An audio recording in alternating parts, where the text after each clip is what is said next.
Welcome to Belly Up to the Blackboard, a podcast focused on the reality of teaching and other musings from and about professionals, hosted by Chris Munn and Justin Russell. All right, welcome back. It's been a while since we recorded. Justin's not here today, so I'm flying solo here, but I do have a great special guest here. So I've got Ryan Pelkey.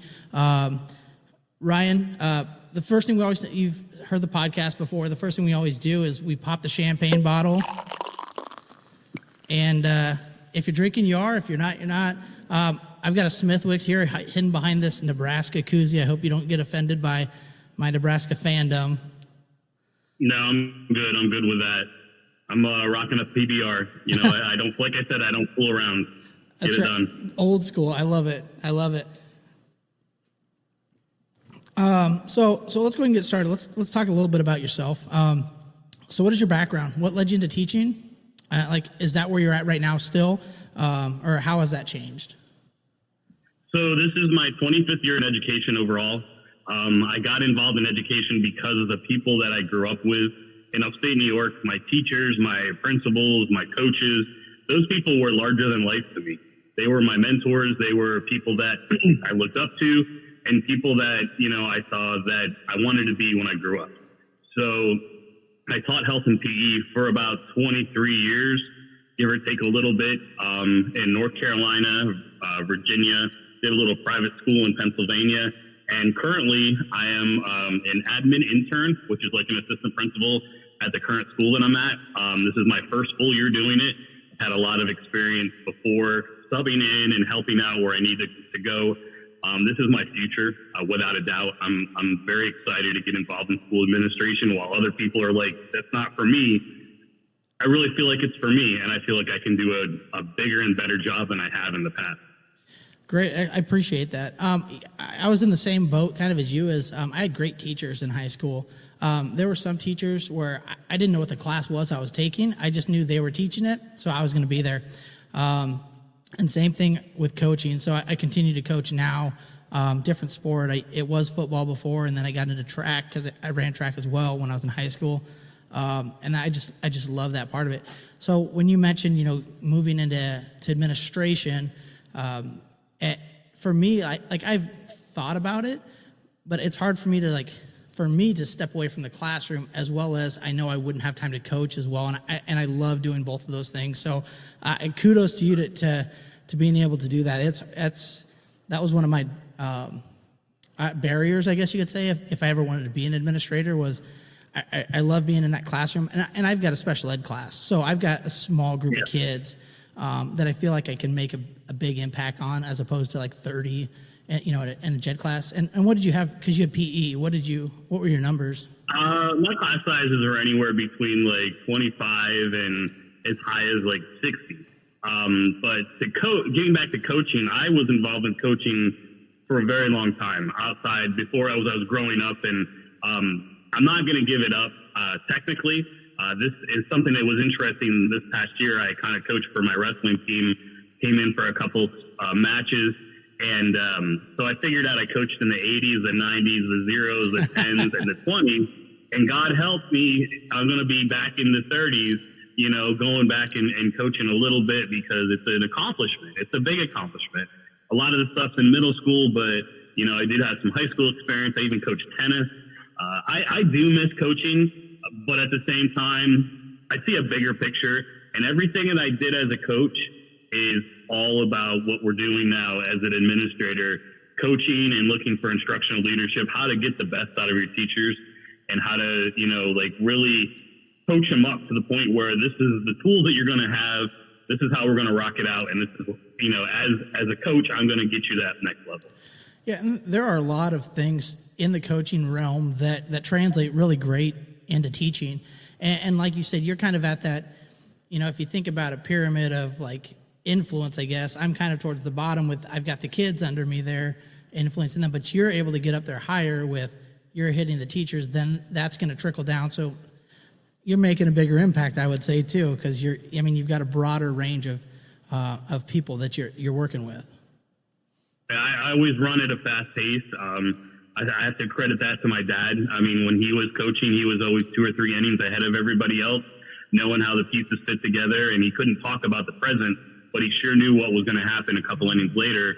And I really relate that now to making sure that I'm proactive to certain things, and certain things I just have to let go because I know in the long run it's not going to help me. It's going to hurt me. So we're always looking at trying to put those positive pieces in place and trust the process. And it's hard as a first year, second year administrator to be jumping into that, but I really have that coaching background to rely upon where other people don't. And it's people management more than anything else, whether it's little kids, high school kids, travel ball players. It's all people management. It's using your best people in the best position possible to get the best result. That's a great way to put that. And you're a busy guy.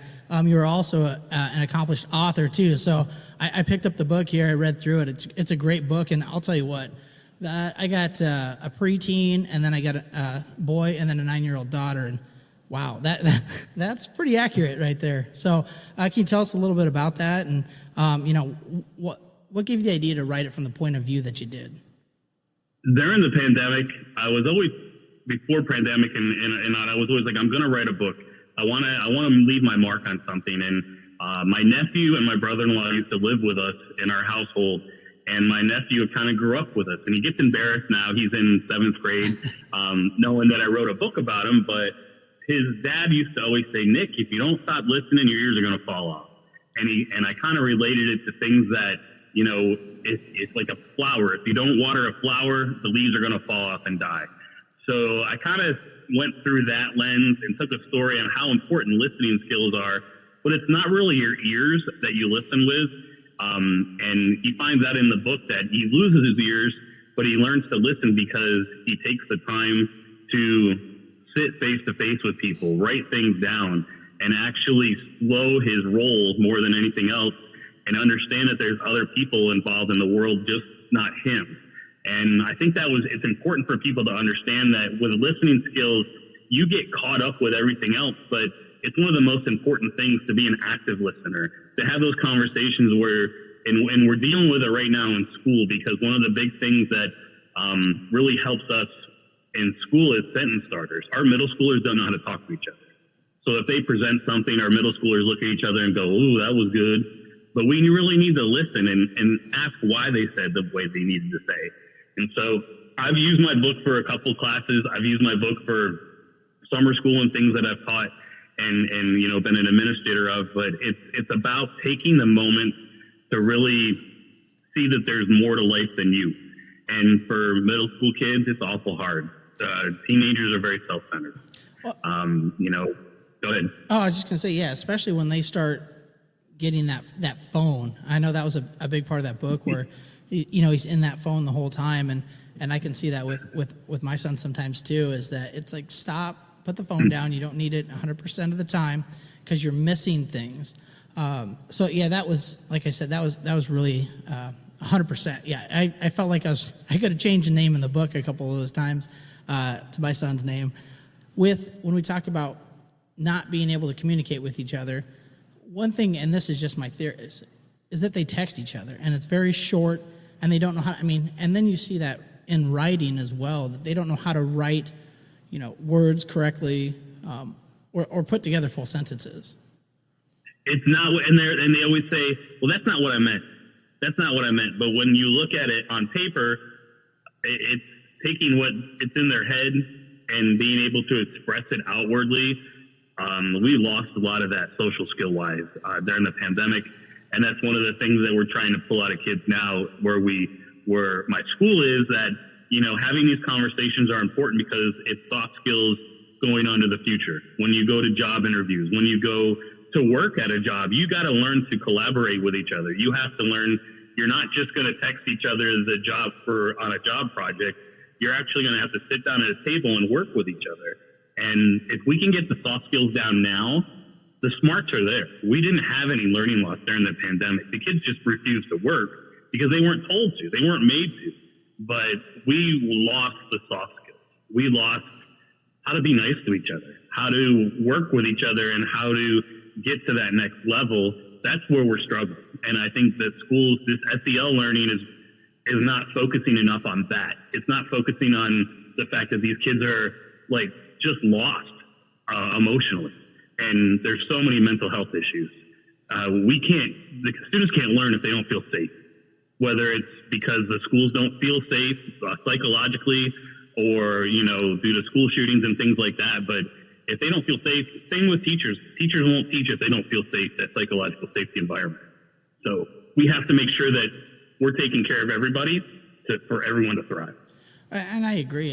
And when we've talked at our school about, what's the most important thing, for me, it's building the relationships with kids, because they're not going to work for you and try to attempt the harder things if they don't feel that you have their back, or that they can trust you. And I can't remember what the saying is. You won't know how much somebody cares until they. I can't. You know what I mean? I can't remember what that quote is, but it's more about caring first, and then you can see what they know, as opposed to vice versa. So there's a quote there. When you're not there, if they can still follow on what they're doing and how to, and follow along with what your vision is and your goals, then you're on the right path. I kind of relate that to, currently at my school, we have an evolved system, which is like a weapons detector system. As you go in, you have to look at scanners and things like that. That's one of my pet projects. And they told me that it runs smoothly when I'm not there. And I said, well, that's because I made sure that we were set up straight. And I trained you all to make sure that if one piece was gone, someone else could step in and take care of it. We need to relate that to our kids. We need to relate that to the kids in our classes and say, if the teacher's not here, it doesn't matter who the sub is, we can lay out the information, your projects, and get what you need done. If you have a good classroom management, you have a good system, and the kids believe in you and believe what you're doing, picking up what you're putting down, then you're going to thrive. We can give the kids all the tools in the world, but if they don't want to drink the water when you bring them to the water, it's on them. But if we hold them accountable and stick with it and not be afraid to fall with them, we're good. Yeah, no, I like how you said that. Now, when we talk about, kids listening and being part of that and kind of going back to that, I was going to ask you, do you guys have a phone policy at your school? We just recently switched ours. And how many kids do you have in your school? In my middle school, I have about 1,150 kids. Okay. 6, 7, and 8. And we do a phone policy. We tell the kids to keep it in their backpack. We don't use lockers. So it's backpacks everywhere because we just don't have time. I mean, the locker time took up so much of the day. And even if we limited it to certain periods, it took up way too much periods, too many times during the day. So our phone policy is if we see you out with it, you're going to get a warning. And then it's going to go up to the office. It's called a code green, and we have security. They come get it in a lockbox. We keep it in a safe in the office. And at the end of the day, you can pick it up. But if it's your second time, your parents have to come pick it up. And it's an issue. I mean, when we have fights, we have things going on. The first thing you see is kids throwing their phones up, and you can see it. I mean, some teachers try to be the cool teachers and say, okay, you can use your phones now. That defeats the whole purpose of us having rules and being consistent across the board. I can't control all the adults. What I can do as an administrator is just be strict and say, look, this is the second time you get your phone taken away. Sorry, you're not getting it back till the parent comes. Well, they can't. Sorry. You made the decision. Since you made the decision, this is your choice or your consequence. Now, we call the parent and they give us permission. Cool. We'll figure that out. But we don't advertise that. Yeah. That's not something that we say, whatever. But in certain situations, there's always those shades of gray that you have to adjust.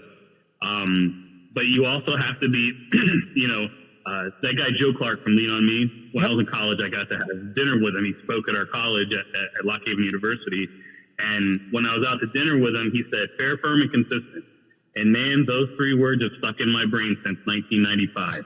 1994, 1995. And it's like, okay, as long as I'm consistent, I mean what I say and say what I mean, it's going to go a long ways because the kids are going to respect you over time. The parents are going to respect your policies. And just be all the time consistent every day. Our principal every day gets on the horn and says, we love you, we're here for you, but these are our rules and expectations. They hear it every day. If someone has their hood up in the hallway or someone's on their phone, 9 out of 10 kids are going to say, hey, they told us we couldn't do that. Yeah. And we're going to keep it moving. Yeah, and that's tough when you talk about consistency. It's if something's it only works as well as your staff's going to allow it to work. And what I mean by that is, if you have a policy and half of the staff is doing it and the other half is not, one, you get frustrated because you may walk by a teacher's room and it's, hat on, hood on, or phone out, and it's like, okay, I'm beating my head against the wall getting these kids to keep their phones away and everything. But then you're hearing, well, they let me do it. This so-and-so lets me do it. It's like, well, yeah, that's not the policy. We just switched about a month ago, maybe a couple weeks ago, because it was that first one, put it away, the second one, I take it, the third one, it goes to the office, or, something along those lines. But now what we've done is we have a policy, and there's some flexibility with teachers, like how you're going to do it, whether it's like a shower caddy, whether it's one of those calculator caddies. Another idea, which we had looked into a few years ago, are those Yonder bags that you have. Yeah, I saw those. And those are so expensive. So the bootleg version, we actually use manila envelopes with Velcro on it. So then the kid puts it in there, they Velcro it shut, and I let them keep, it's at their desk, so they can't access it. If they start to open it, you hear the Velcro, right? And it gets to the office. But now it's flat out, your warning was us setting this up. That's your warning. If it's out, there's no, there's no, struggle for the phone or anything like that. I just either shoot an email or call and say, hey, you need to come get this kid's phone. They come get it. They can't have it till the parent comes and gets it. But for, we have these different options, which is great because some teachers like it one way or the other.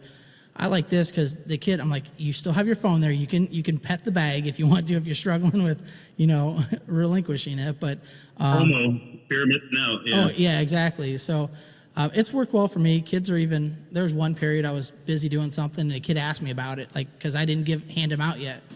So I think we're over that hump of they're going to fight about it. And now they've just accepted what it is. And I haven't had any issues with my class, which is great.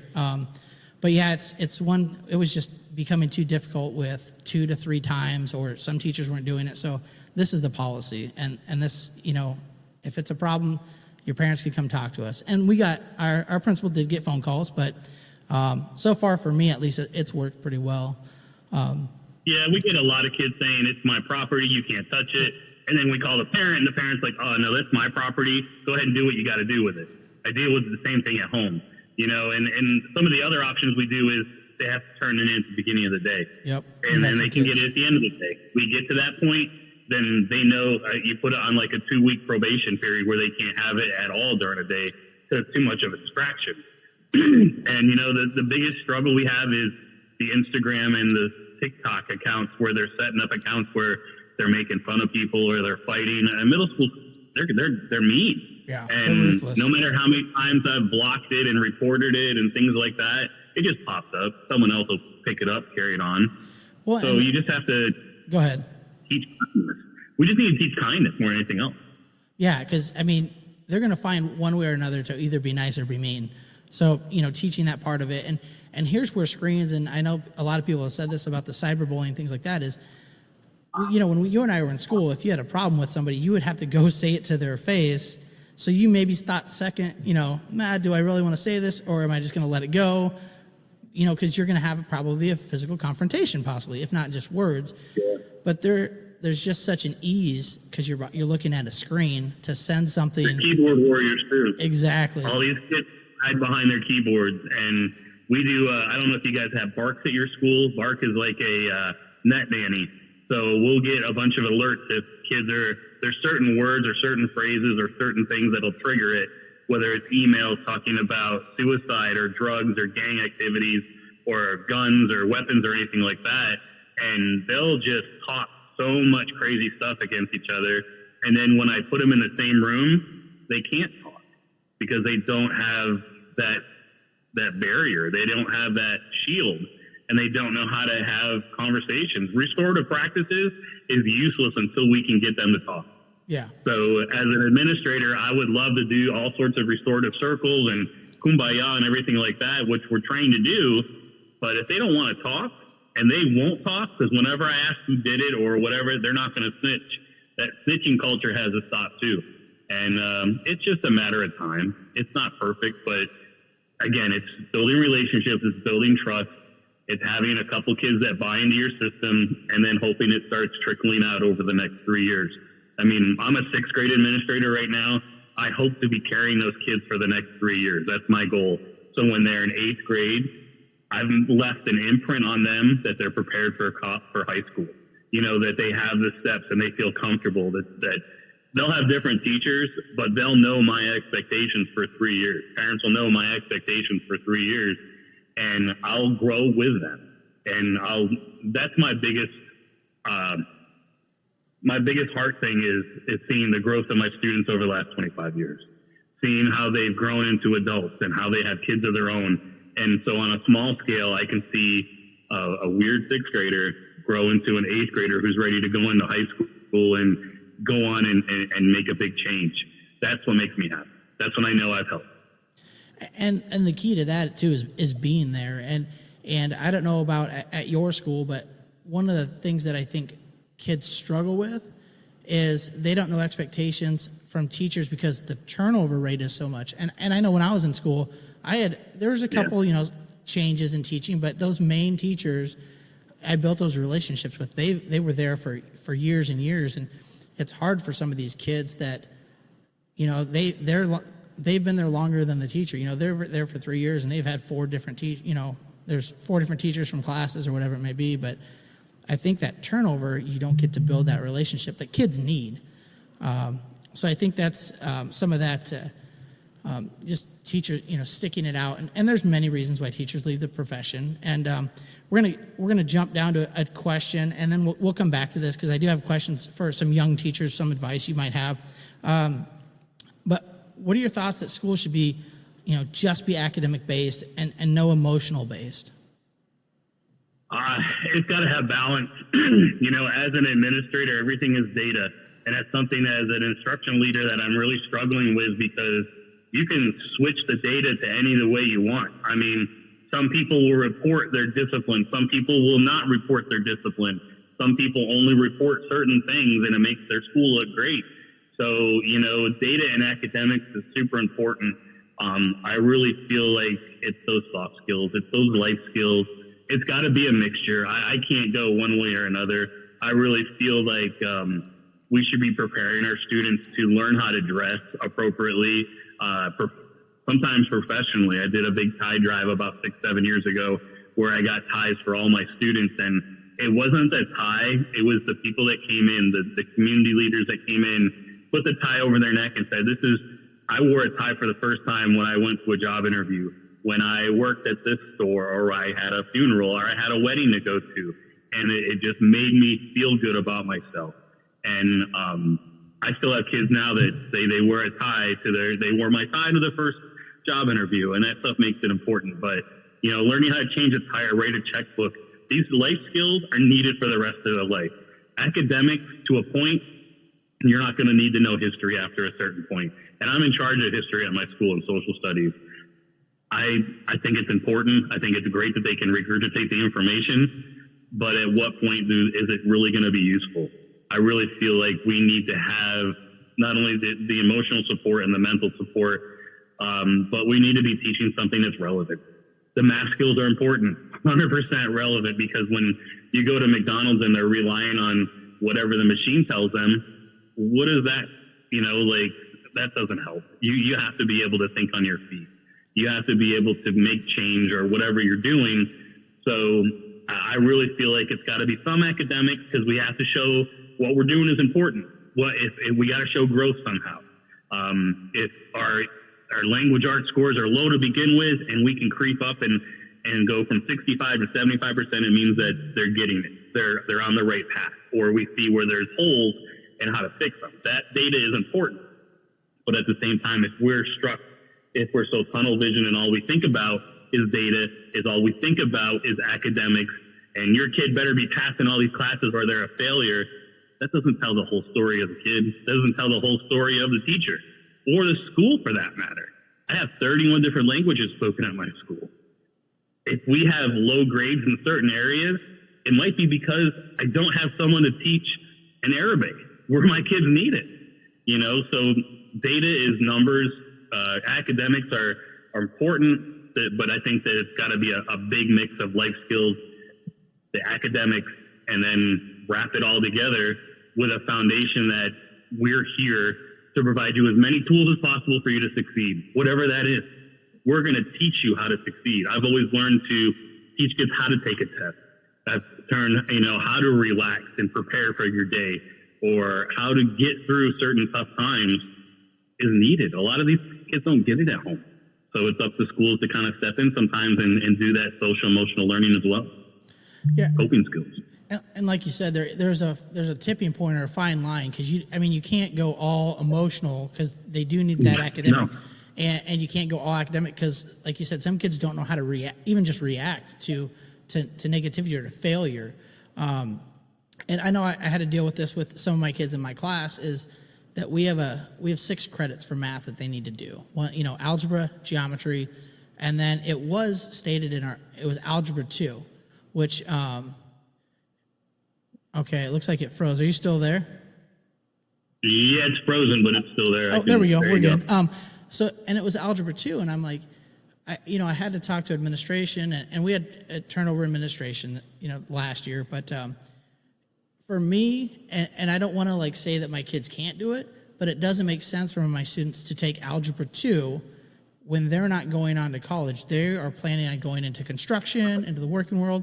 So we have to have all these different avenues. And thankfully this year we added in the gen ed setting, we added exploring math in the trades, which I thought is a great class. I wish there's only one period of it this year. It's year long, but it's only one period. I wish we had at least 2 or 3, because there's so many kids that are not college bound, which is great. I mean, that's fine. You can make, not everybody wants to go to college.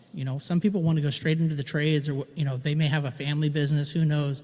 But we have to prepare them for what they're going into. Like you said, it's not cookie cutter. It's got to be, we got to differentiate for each of our kids. Plan it out for them to be successful after high school. We differentiate our classrooms each and every day, but we don't differentiate for our kids with their life choice. And a lot of times it's like, if you don't go to the military, you don't go to college, you better have a job. Well, where? You got to be able to, I think one of the most important things a school can do is have job fairs, is have people come in from different professions and say, hey, as a power company, we can hire you right out of college to drive the truck. $50,000 a year, we'll outfit you, and we'll teach you the skills so you can be a lineman and make $150,000 a year.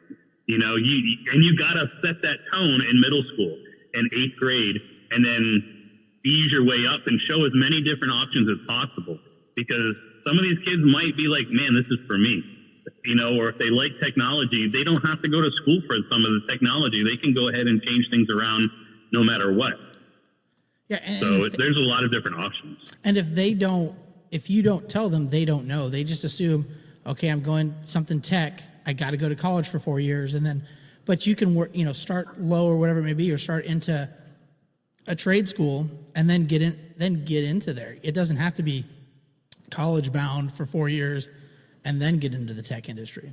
Yeah, so you're right. So that differentiation, I always felt like we should have 2 tracks, a college bound track, and then like a straight to high or straight to work track.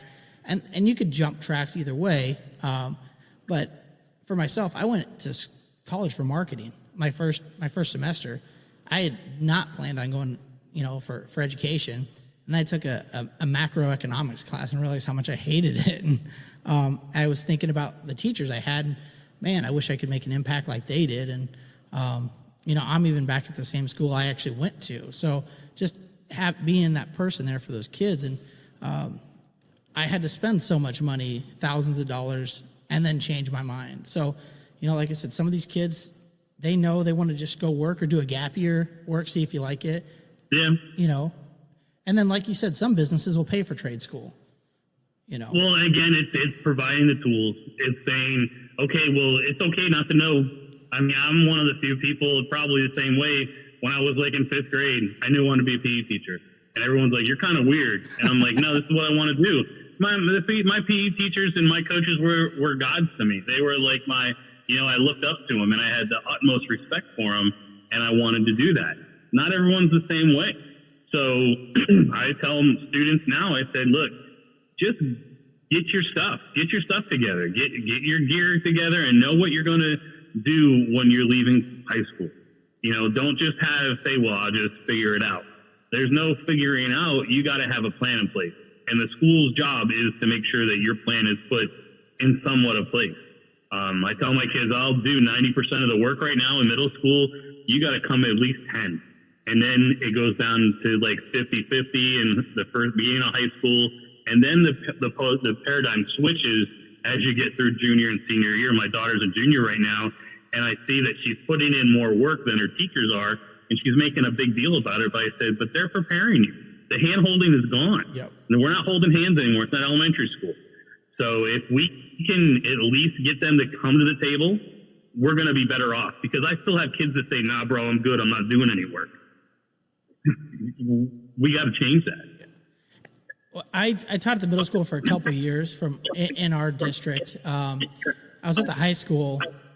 I left for a year and I taught at a shelter for a year. And it ended up being like, it was not what I expected. It was supposed to be science, like 9-12, but it ended up being like K-12 math. So I came back and I was at our middle school and I tried to tell our kids, yeah, your grades, you might have Fs and you may still, they're going to. Broken up a little bit. Oh, sorry. Does it sound better? It might be me, but it's like. Is it choppy? It's a little bit. Yeah. Okay. Is that better now? Yeah, I can't hear it, so maybe I'll talk slower. Maybe It's fine.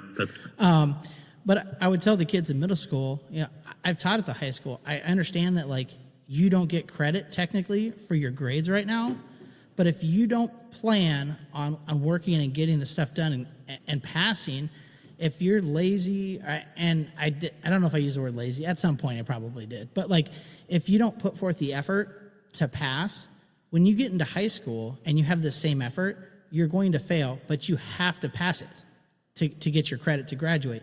So even though you're not getting that credit now, you need to be on a path of like, okay, this is what I need to do.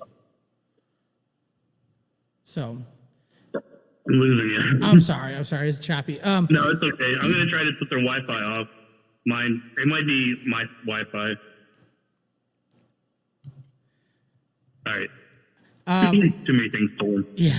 So we like to give a tip to new teachers, first year, second year teachers.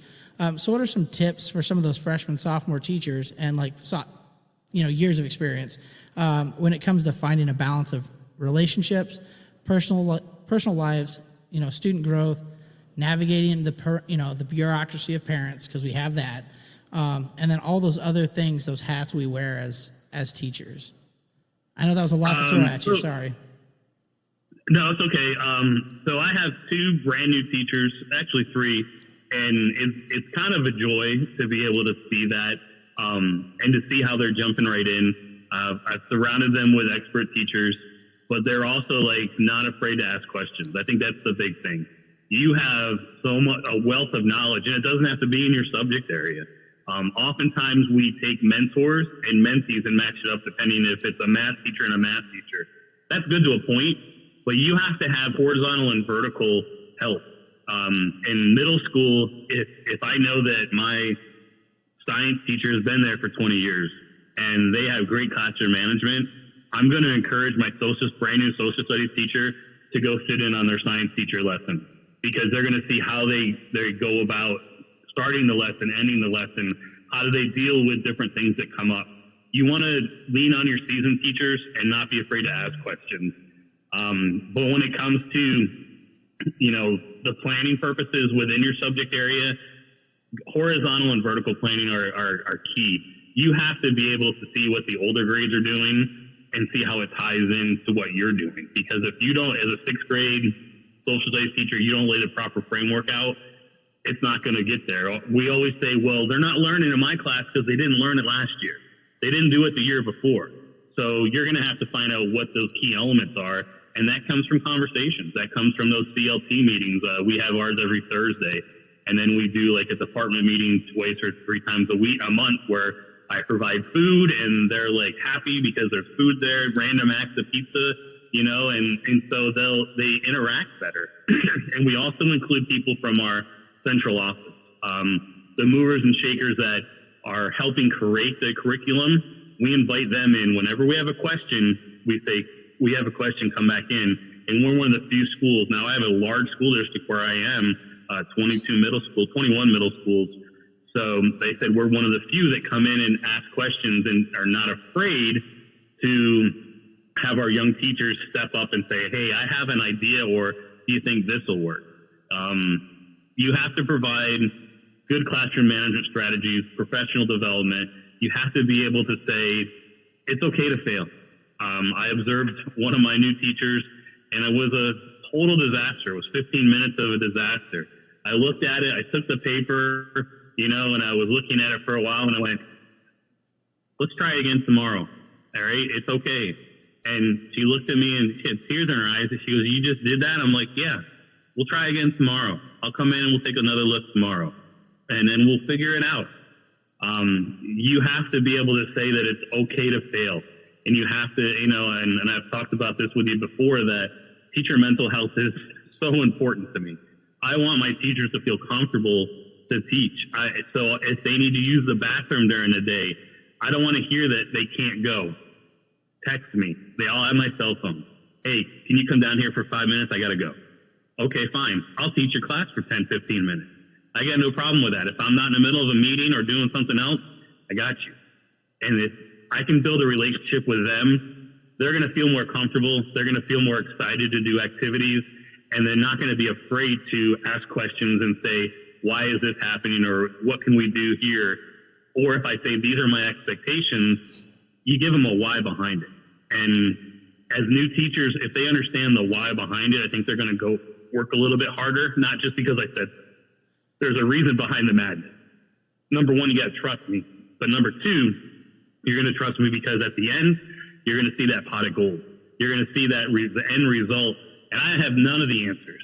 It's up to you guys. I know very little about social studies, but I know enough about teaching that I can help you steer your classroom the way you want it to be. And also go and listen to podcasts, go to speakers in the summer, go to different things, volunteer when you have the time.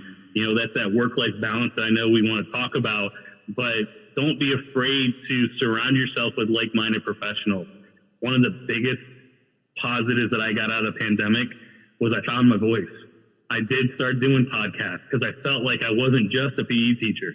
I wasn't just a gym teacher who just rolled out the ball. I actually had value in what I had to say. When people wanted to not only listen, but have conversations, I surrounded myself with those people, and it grew. I grew, and I could grow other people. And to me, that was 20 years in the making. People encouraged me to write my book, to become a professional speaker, to think that there's more to life besides, playing dodgeball, and, encouraged me to stick with administration and keep pushing, because for a while, I didn't get in to being an administrator. I was told I was just a gym teacher. You got no instructional value. You don't know anything about instruction. You're just a PE teacher. What do you know? I surprised them, did the work, but I had people behind me. And as a new teacher, don't be afraid to support your fellow teachers. Don't be afraid. If you don't like what's going on, find a way to say you don't like it, but make sure you're coming with a solution. And it's hard as a new teacher to come up with a solution, but do your homework. You'd be surprised. They might love it, and that could be the new initiative that we're going to take going forward. Well, and I think, and I appreciate how you were saying, because there are young teachers that struggle, like you mentioned with that lesson of just, hey, let's try again tomorrow. And I think there's some administrators, and I'm going to say they're not good ones, and I haven't worked with one, but I'm just out there that assume that a new teacher has the same understanding as a 20-year veteran, and they don't support them. And that's, I think, part of burnout for some teachers is that they're brand new to this. I mean, they're like a baby standing up to run, and they need that support. And I like how you said to reach out to different things. And that's one reason why we started this, and we haven't done it a lot for our podcast. It's just a few tips, but hey, there's things that teachers just want to talk about if they're sitting there, and part of it might be a gripe session, but solutions come from that sometimes, or just bending somebody else's ear. And I like how you said, because you did Clubhouse, right? You started a Clubhouse, and that was how different ways you met other teachers too. And that's, we just like to meet other professionals, because we're going through the same thing with whether your school's got 1,100 kids, or we've got 400, or there's a lot of the stuff is similar throughout education. And if you're in there by yourself and not asking questions, whether you're a new teacher or a 20-year vet at a new school, if you're not asking questions, you're setting yourself up for a rough time and failure. You got to be able to ask those questions and not be afraid to, ask why. I mean, we always have kids, especially, you have kids. When they're young, you tell them something, why? Well, it's the same thing with teachers. You tell us to do something, we want to know, why am I doing this new initiative? What's it going to do? It's just not another thing on my plate. So I appreciate how you had mentioned that. So we're at about 40 minutes. Is there anything you want to? I was just going to say, we want our kids to be actively compliant in our student-centered classrooms. We want our teachers to be actively compliant as well. We want them to kind of, buy into what we're doing, but be active about it. It doesn't have to be all sunshine and rainbows. If you think you can do something a little better, please share. At these faculty meetings, instead of being a dread, we should be able to start looking at some of our faculty meetings as a way that we can say, man, look what we're doing. We'd love to have you be a part of this. Or, hey, have you guys thought about doing this in a different subject area? And not be afraid to be pigeonholed, because you're not just a science teacher. You're a part of our family. You're a part of this school. And we can only grow if we all work together. And I did have one question with new teachers, because they've got so much on their plate, and they're kind of learning as they go. Do you not push them, but do you suggest to them of coaching? You've got coaching apps. You've coached before. I've coached.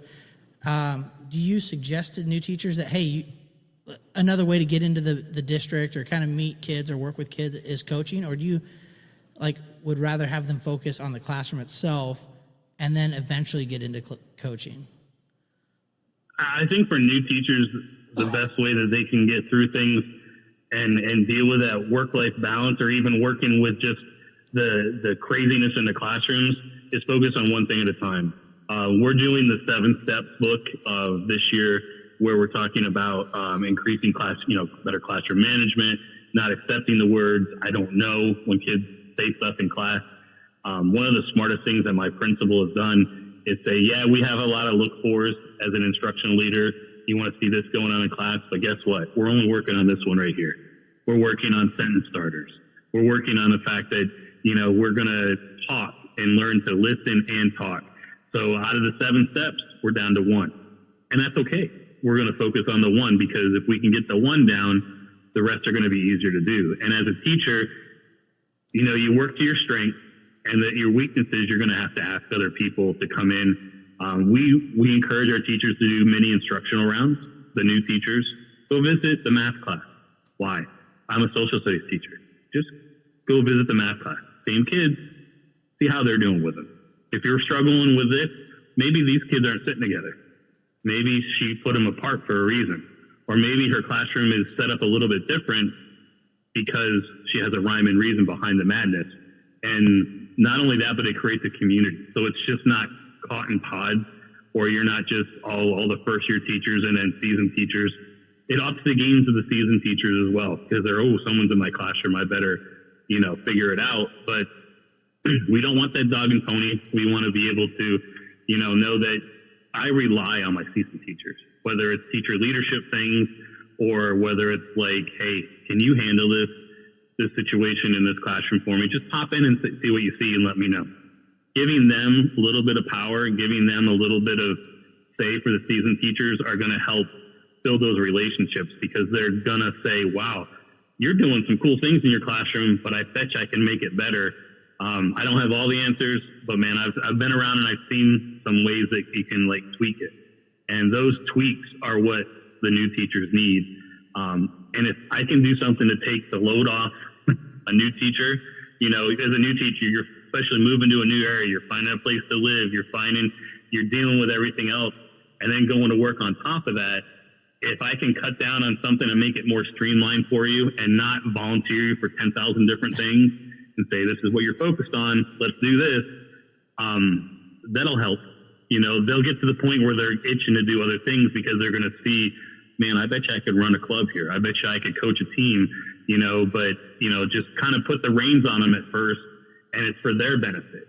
The one teacher that I have is new, and I'm like, you know, we're doing this for your own benefit. I know you want to set the world on fire. I know you want to do this, that, and the other thing. Slow down. Breathe. We got to get through this. Show me you can do this, and we can go on from there. I was lucky enough to have a principal at my first school in North Carolina that did that for me. She put the reins on me and said, yes, you're the athletic director. Yes, you're the PE teacher. But you're not going to jump into administrative stuff right away. Even though I wanted to come in and help out and do everything like that. She goes, show me you can do these other jobs first. Once you can do that, then she's going to spoon feed me to the point where, you know, there was times that she just handed me the keys as a 27-year-old and said, all right, you're in charge today. We got a sub for you. You're the building administrator. Now in 2000, that was okay. Probably not now. Yeah. You know, you got to have that because of rules and regulations. But, you know, that's where I started getting the bug for administration, knowing that I could not to be the big shot, but knowing I could be like, man, I can make this school so much better. Because I would sit at faculty meetings and I'd be like, man, something's got to change. I want to change it, but how? Yeah, put yourself in a position you're able to. Yeah, agreed. Mm-hmm. Well, Ryan, I appreciate you coming on here. Is there any last words you've got for any new teachers, or just anybody that might be listening to this? I'm sorry, I didn't hear what the last part was. Is there anything else you might have that you want to say before we head out here? You know, as new and experienced teachers or administrators or coaches or whatever you're involved in, don't be afraid to make mistakes. Don't be afraid to fall on your face, and don't be afraid to lean on other people. And know that if you're in a psychological safe environment, it's okay to make mistakes. You know, if you're in a school that they say, you know what, you screwed up, let's figure it out, and tomorrow's a new day, the sun's going to rise no matter what, and we're going to get through it. If you can, once you feel comfortable as a teacher, you're going to make your kids feel comfortable because they're going to see you come in every day, not go, I hate my job. It's going to be like, you know, hey, we're good, and I'm going to take you to that next level. So, you know, as an administrator, I want to make that environment safe for everybody, but especially my teachers. Wouldn't have schools without teachers. Psychological safety is very important. Teacher mental health is extremely important. The kids have counselors. I honestly believe the schools need to have counselors for teachers. Just one. Maybe it comes in and it has time for teachers to talk. I try to leave my door open. I try to leave it as an option for people to talk, drop me an email, whatever I have to do, and do that active listening skill. Because, like I said in the book, without listening skills, you become lost in a world that's constantly trying to tell you something. Well, the book is The Boy Who Lost His Ears. It's on Amazon. It's paperback. I grabbed that. Is it also ebook? I thought I saw. On Kindle, it's free. On Kindle, it's free. I have to hold a book sometimes, so I had to buy the paperback of it. But it was a great book. So I appreciate you being here and with us, and we'd love to touch base again, down the road and have you back on. So we appreciate everything. Yeah, definitely. Any way I can help. All right. Any way I can help, I'm geared toward it because you never know who you're going to run into. All right. So I appreciate it. Sounds great. Thank you so much. Thank you.